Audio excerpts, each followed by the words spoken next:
On évoque un marché mondial de la formation, une internationalisation de l'offre de formation, une marchandisation, voire une ubérisation de la formation, rendue possible par le numérique. Comment imaginez-vous l'université de demain dans ce contexte?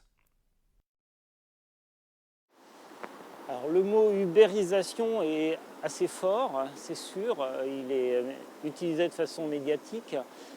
Ça correspond à changer un modèle économique. Les chauffeurs de taxi sont remplacés par soit des professionnels, soit des particuliers. Donc ça voudrait dire qu'au niveau de l'université, l'enseignement peut être fait par d'autres personnes que les enseignants, voire ce sont les apprenants eux-mêmes qui construisent leur support de formation et leur modalité d'apprentissage.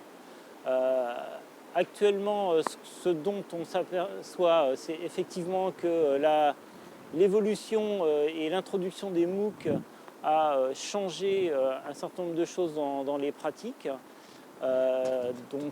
Depuis l'existence de la Khan Academy et depuis toutes les initiatives qui étaient de proposer du savoir en ligne sans passer par l'intermédiaire et le tutorat, mentorat d'un enseignant, ça bouleverse effectivement les pratiques. Maintenant, de là à dire que ça va entièrement remplacer le modèle d'université, je ne le pense pas. Surtout que quand on analyse ces différents dispositifs, l'université n'est pas avec un seul modèle d'enseignement. On a des étudiants en licence, un enseignement de masse, on a des étudiants en master, un enseignement sur des populations beaucoup plus restreintes et avec une maturité complètement différente.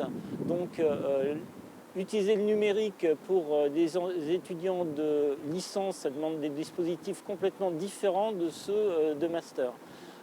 Faire de l'évaluation en ligne, en présentiel ou à distance, ce sont des enjeux qui ne sont pas résolus pour l'instant. Donc le numérique, c'est une chance pour nous dans un certain nombre